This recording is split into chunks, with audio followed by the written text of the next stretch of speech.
Bonjour.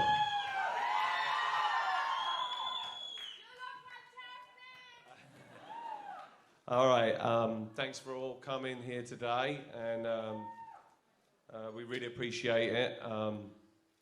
So I hope you like the film.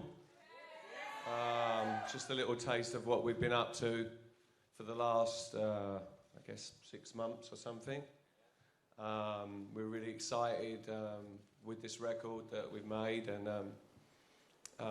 think you're really going to like it too. So, yeah, we're thrilled to be here today and to announce what's going to be a big tour, and starting next year in the spring. And it's great, of course, for to be here and have a lot of our fans as well show up for us. Thank you. It really means a lot to us. Thanks very much for showing up today to support us. Let's see. I got some notes here. The memory's not so good. So we want to thank as well Jackie and Angelo, Thank you. our incredible French promoters. Where are you? Yes, over here. Thank you for being here and organising all this. Of course, a big thanks as well to Alana and Jessica for putting this together for us. Thank you.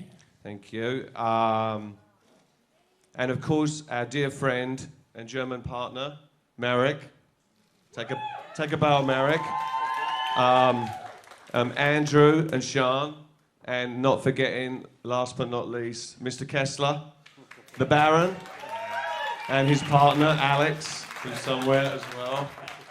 Keeps him in a little box somewhere. There he is, Alex. Yeah, thanks. I'm just going to pass you over to Marek now. Thank you so much, and welcome everybody here at the Gate Lyrique, and welcome to the fans, the media, and especially millions of people in the web now watching this press conference. We're delighted to have you all here. These are exciting times. The wait is over. Depeche Mode will be embarking on their European tour, which are mostly going to be stadiums, kicking it off at Tel Aviv Hayakon Park on May 7th, and finishing it in Minsk on the 29th of July. And in between, there'll be lots of European stadium dates. There'll be Moscow. There'll be, of course, Paris, Stade de France, but you'll see the dates scrolling down later. I don't want to hold the fans up any longer, and the media neither. Let's kick off this press conference, and please raise your hand if you have any questions. And I see the first hands up already, and I'll point out to the lovely lady in row 2, and she has the first question. Thank you. Well, the first question is about the first show. Why did you decide to open in Israel? Well, it goes back a couple of tours when we had to cancel an Israeli gig, and we felt so bad. And we started the last tour in Israel, and it's a great place to start and spend a few days before the tour actually starts proper. So we thought we'd do the same thing again. Please, question here. Hello, my name is Yegor Rahamovich, newspaper Dena, Riga, Latvia. I have a question. You've been together for 32 years right now. Maybe each of you can tell a couple of words how the relationship within the band have changed over the years, and how these changes influence your music, and in particular this album. So those relationships and influence on We're not supposed music. to have difficult questions. It's very complicated. No simple answers to My that. favourite colour is blue.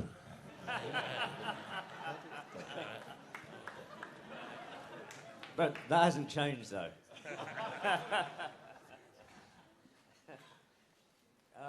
I don't know. I think we're obviously a lot older. Nobody laughed. We're not that much older. And I don't know. I think we know each other's strengths and weaknesses now, and we get on quite well.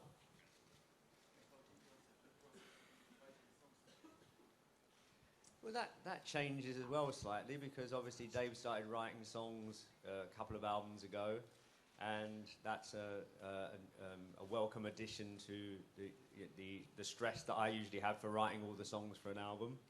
And Dave's written more than ever this time, yeah, there will be what, five and a half lyrics that Dave's written, not necessarily on the album, but on the whole project that we're going to be putting out. And yeah, it was. I mean, we work really well together. You know, as Martin said, you know, I think we play to our strengths, and you know, I think over the years, you know, there's been lots of ups and downs, all been well sort of documented. But you know, if you're in any relationship with anybody for 32 years, there's going to be those, you know, ups and downs. But you know, I think the strength has always come from the music, and it's always come from the performances. It comes from our fans who listen to our music and have stayed loyal to us and grown with us. You know, we can't really ask for more than that. You know, to still be making music after, you know, pretty much, you know, more than half our lives. You know, Martin, we were talking the other day in the studio, and Martin pointed out that, you know, he's been writing songs for 40 years, you know, and, you know, I mean, some of the songs that we actually even recorded, you know, he wrote, you know, 40 years ago. So it's pretty incredible to still be able to do that, do what you love doing. He's still only 31. Incredible. That's a really incredible feat. Okay, next question here. Hello, I'm Patrick from Paris. Do you have some already idea if you will add some warm-up tour like you did a few years ago in Luxembourg? And do you have some idea if you will add some date in Paris, for example, or in London during the tour? We will be doing a warm-up date, but we can't release the details at the moment because we haven't decided where. But we will do a smaller gig, a warm-up gig. My name is Zsuzsa Molnár, and I'm from the Hungarian Public Radio here. Hi. And I have a question to Dave. It's amazing how you perform the songs, and I guess it's a little bit easier when you are on stage because there is a huge crowd, there are reactions, but how can you do the same in the studio? That's a good question. It's really different. It's really different. But I do, you know, over the years, I've sort of been able to, like, I think, like, I kind of put myself on stage when I'm in the studio, if that makes any sense. You know. We usually cheer along. Oh, was that? Yeah, Cheer and make a lot they of noise. applaud and stuff at the end. Well, it's not quite as loud as some of the concerts, but, you know, they give me a lot of encouragement, and I make it really comfortable in the studio. You know, I like to just sing live, really. I like to set up a mic and crank up the speakers, and I kind of put myself... It's easy for me to imagine all the amazing concerts that we've performed together, so I kind of put the songs there. I even write from that place too as well, thinking about how, you know, it's a bigger picture out there. Hello, Shana from M6. It's really good to see you back, boys. Really, it's really nice. Dev, I have a question for you regarding the writing process of the album. Did you write some songs on the album, and can you tell us about them? Each of them. Yeah, I did, and Martin wrote a lot of songs too. In fact, between us, we probably had close to 20 songs that we recorded, and from that we'll choose the record. But you know, when we demo songs, and then when we're in the studio together, it's a process, and you know, there's other people involved in that process as well. We're not producer, engineer. We had Chris Berg, who joined us in the studio programming and playing as well.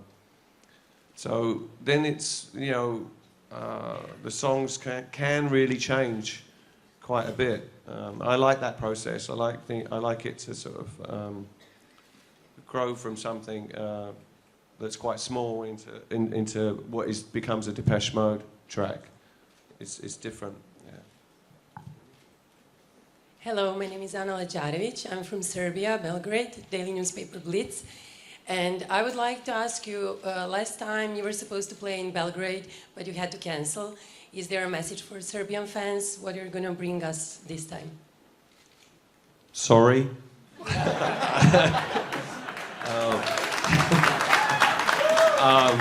Hopefully that won't happen this time. Yeah, sometimes life hands you things that you got to deal with. So We played Belgrade, didn't we? Oh, did we? In the end we did. In the yeah, but we didn't do the big concert. No, we that didn't do the big stadium. No. We went back and we did play a concert, but yeah, things happen, and you know, you have to just roll with the punches. So you know, hopefully we'll be able to make up for it this time. Hi there, this first row, just in front of you, right here. Hi there, my name is Jana, I'm from Czech Republic. Congratulations to the opening video, it's amazing, really.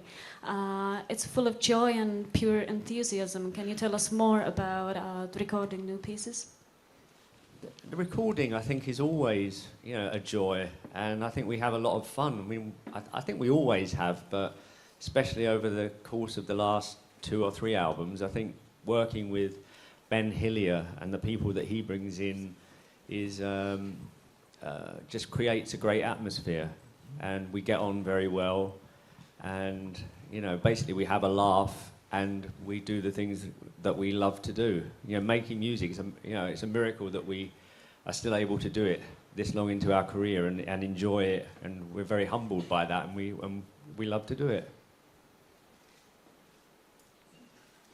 Hi, I'm here. My name is Zülal Kalkandel. I'm from Istanbul. What's the most positive change that's occurred in your songwriting process during making this album?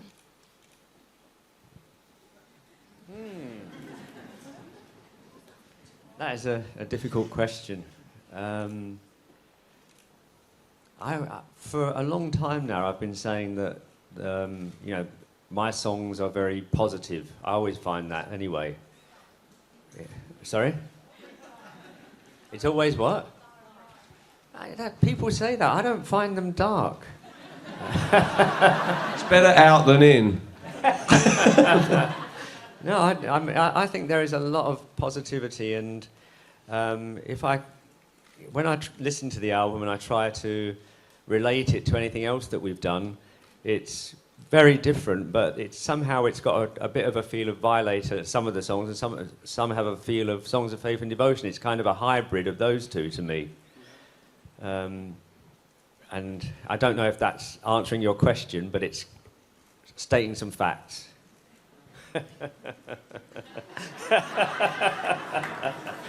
That's all you're going to get.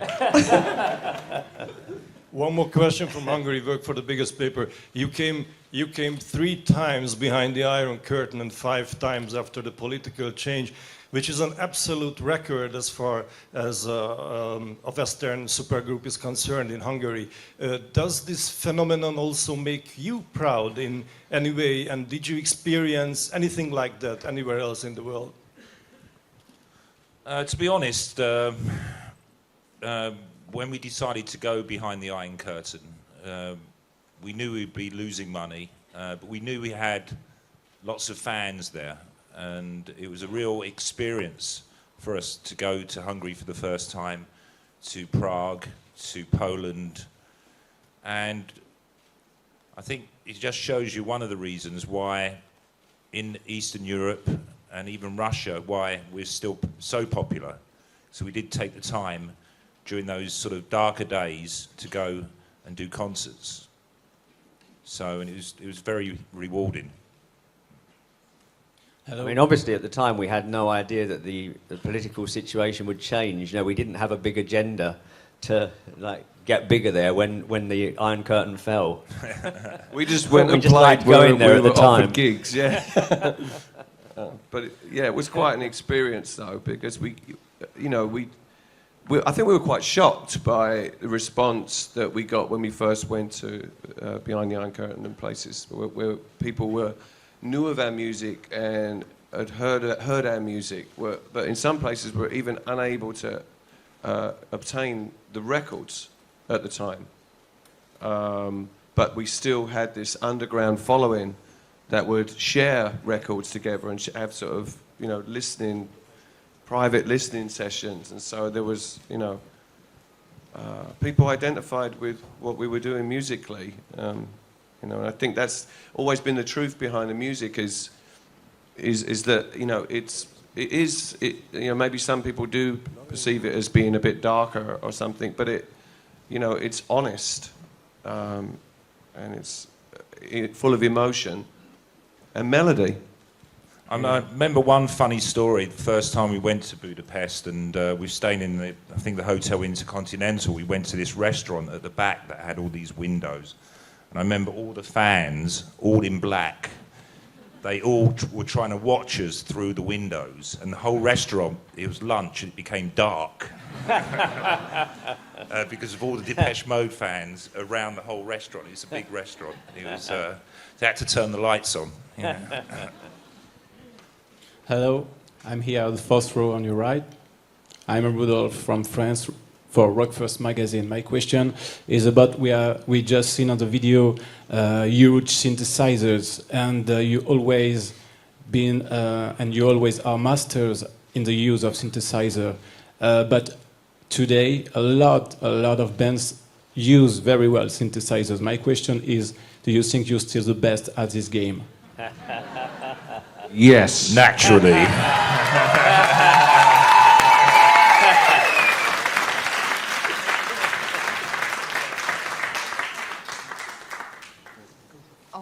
Hi, Katerina. Belarus internet company to buy.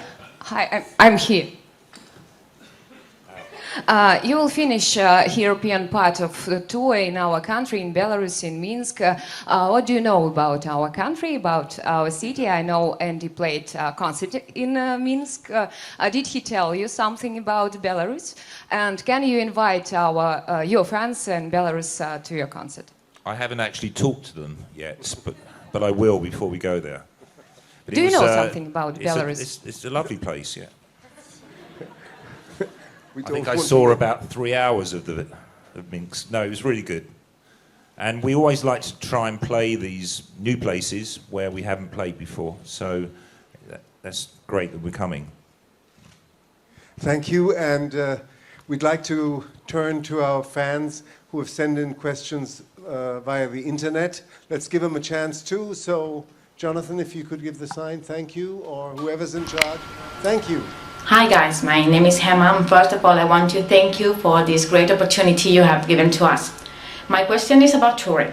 For me as a fan, watching your shows live is a great experience, but I suppose a whole tour must be quite exhausting for you, doing more or less the same things almost every night.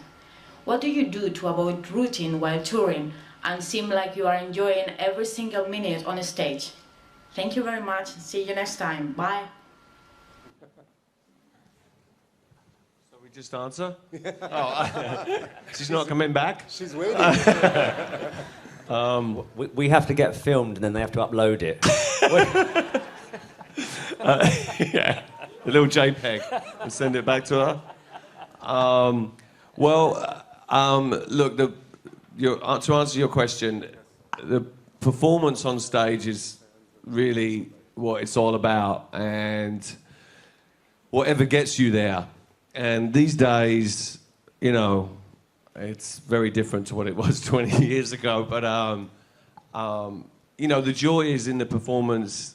You know, you get the energy from the performance.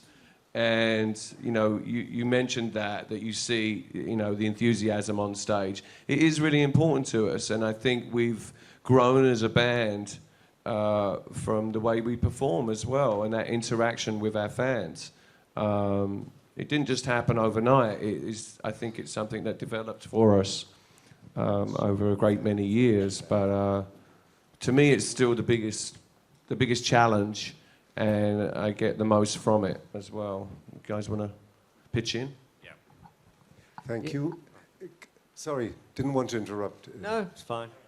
So, no, let's go to the next question. Hi guys, hello everybody. I'm Paolo from Sardinia. And this is my question. When you play live, Never Let Me Down Again, and you involve us to shake our hands, there was a fantastic moment. And I wonder what is your reaction when you are on stage? You can see us, what do you feel? Thank you very much, see you next time. It is an amazing sight, and you know, I might be playing a synthesizer or something, but sometimes I forget what I'm playing, you know, because see the crowd move like that, it's very emotional. Yeah, it never gets old. It's amazing just to see so many people doing that. I think the first time it happened as well was probably on the Music for the Masses tour, which was in 1987, yeah, 88, something like that. Memory's not so good these days. Yeah, and also the eyesight. So, but when that happens, you can definitely, even if you can't see so far, it's a feeling, and it's a feeling of a lot of people doing the same thing at the same time and being united, and there's no better feeling than that. You know, music. Someone said last night when we were having dinner that music pulls us all together, and I think that it really does. There's a strength in it, and in those moments on stage, we definitely feel it. Remember that, Birmingham. Yeah. Talking about eye So contact unfair. with the fans, eye contact with the fans, we want to now hand it over to some of the fans. Let's get 2 questions from the fans. Can I see your hands up, whoever wants to ask a question? There's a gentleman over there in the middle, in the back, with a little beard, blue t-shirt. He was the first one to raise the hand. In the back, yes, in the back. A little bit further. Would you go to the lady with the microphone? It's your moment. Yes, go ahead. Hello. Will all the shows again be recorded and sold as a CD via your website? That's interesting.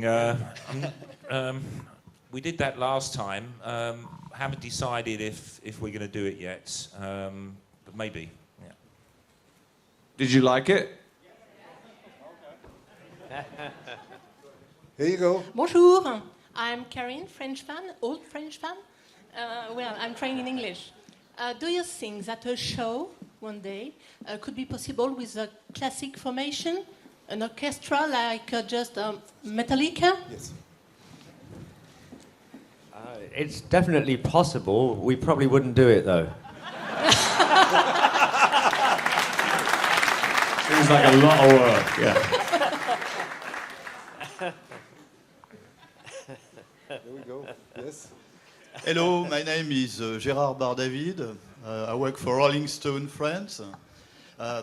2 questions in one, sorry, but we've been talking about the tour, the album. These things has no name yet? No. We're working on it. We're trying to think about it. We've got too many things to do like this. Okay, and the second part of the question, because that was quick, was you started some times ago. I won't remember you when, because it's long ago and far away. But you've seen that business change quite a lot.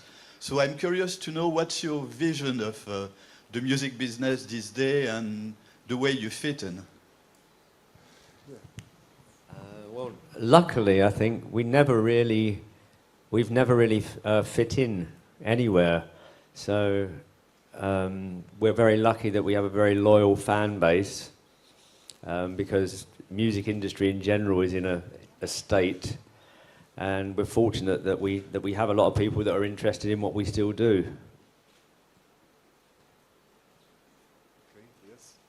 Yeah, hi. Hi, this is Xavier from Basque Public Television. You have decided to repeat in Bilbao in your only visit to Spain. Why? I mean, we're announcing our summer tour and our American tour, and beyond that, we haven't really decided what we're going to do. So the place in Bilbao was a great success for us, so we're going to go back there, and hopefully one day we'll get to the rest of Spain. Hi, my name is Laetitia Krupa from France 5. as you will meet some French journalists, could you say which media, French media, do you know? You mean personally? I try to avoid media in general, really, to be honest. Because of things like this, like where you've got to talk to everybody and answer questions. It's probably not our favourite thing to do. Are we doing okay, though? I don't know. Everybody, yeah? Okay. I know Charlie Sabatier, who does Canal Plus. Charlie Sabatier? Yeah. Yeah? Yes, I know him as well. I don't know him. In fact, we had dinner with him 2 nights ago. And he really annoys us because he gets recognised more than us. Hello, gentlemen. I'm George from depechemodetv. A question for Martin and Dave and probably Andrew. To date, have you been able to write the track of your dreams? And if yes, which was it? Where is it? Put your hand up. Where are you? Where are you? Ah. Sorry, could you ask the question again? I was distracted. To date, have you been able to write the track of your dreams? And if yes, which was it? Over the years, I mean, there's so many songs, you know, that we've released, and I don't know if I could really pick one and say it is the ultimate song that I want to achieve. But I am very happy with the new album, and I think there are at least like 3 or 4 songs that are up there with some of the best that we've ever done.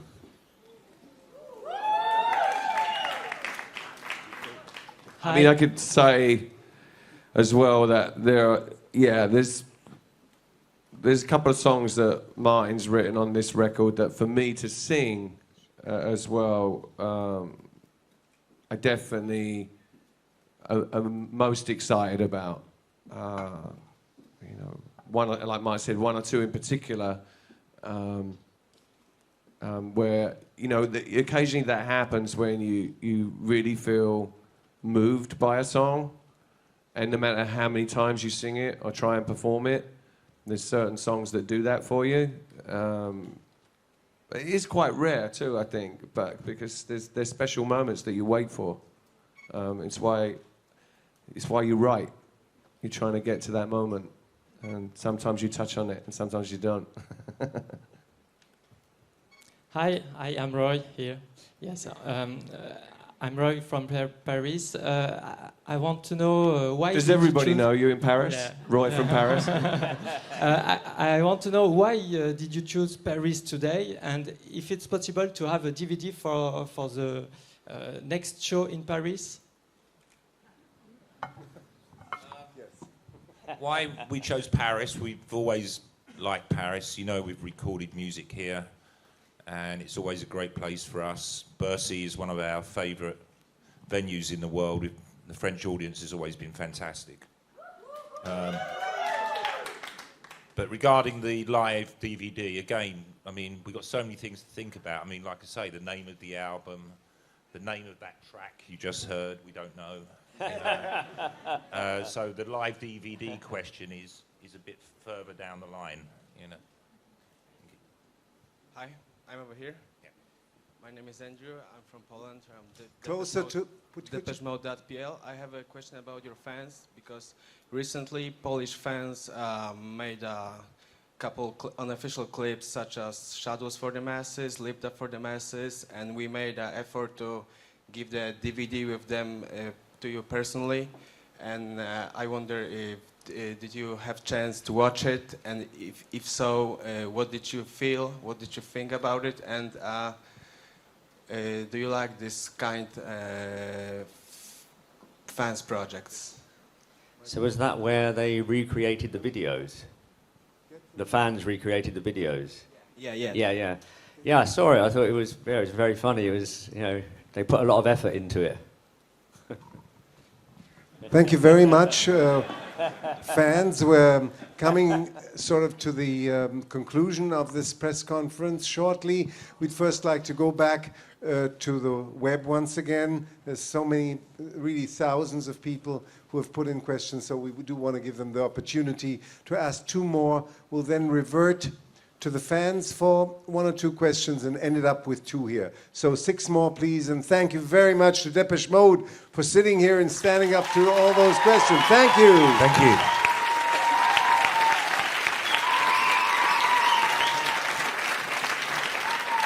Hi guys, my name is Natasha, this is Agata.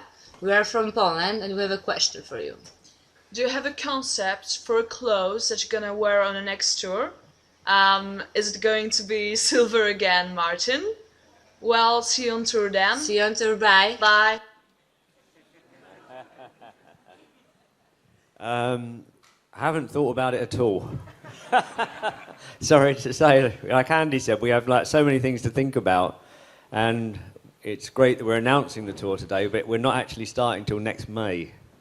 So hopefully we will get a little break where we don't have to think about things, and then we'll start thinking about things like that. I'm sure, though, that you will be a bit glittery, won't you? Glitter will be involved, possibly. Yeah. And we literally stopped recording a couple of days ago. We were in the studio on Friday and got on a plane Friday night to come here. And we've finished the album now. We've actually finished all the recording.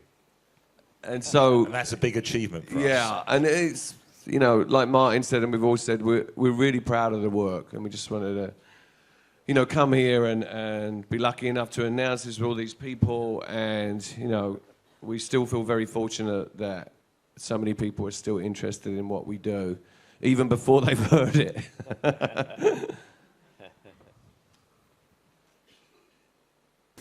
Hi, my name is Julia, I'm from Ukraine, and I would like to ask you, has your idea of what a good concert is changed after these years, or do you still enjoy the same things about performing on stage? Thank you. I mean, personally, it's changed a lot for me because I just used to be drunk all the time. So, you know, for the last 2.5 tours, I've actually really enjoyed them, and I've actually felt, you know, what it's like to be on stage. But, yeah, I think that we have much more of a bond on stage these days than we did early on. I think we relied a lot on stage sets. I mean, I think the furthest we went was Songs of Faith and Devotion, where we had like 14 big boxes with screens and interaction going on. And I think we became sort of inconsequential. So I think we still like to use Anton and films, but, you know, there's still an element of performance that's really important too. It's same for me, and it's, you know, it has changed, and you know, Martin has definitely grown as a performer, but I think that is true what he said. Like, you know, I had some similar experience for a few years as Martin, and, you know, it's, you put everything you can into a performance, but to be really feeling it and have nothing in the way of you and your audience, you know, it's really raw and, you know, very emotional, to the point sometimes where, you know, like towards the end of tours, it's difficult to kind of say goodbye because you know it's coming to the end and you've kind of done this thing together. But yeah, performing is really an emotional thing. Thanks, Dave. 2 more questions from the fan base. The gentleman over there. Short and sweet, please. Yep. My name is Alf from Hamburg, Germany. Hi. My question is, what do you think about the fan actions? Last year we got a big action in Germany, so we put your first single, Dreaming of Me, back into the charts. Have you heard something about it, and what do you think about it? Yeah, we heard about that, and yeah, we thought it was amazing that... I didn't hear about it. No, we didn't tell you. Oh.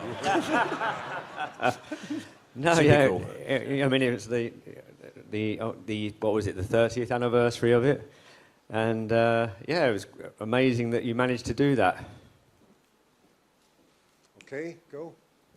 Hello, this is Ozan from Turkey. One question in respect to tour setup. Can we expect similar setup with Christian and Peter, or? Yeah, Christian and Peter will be on the road with us.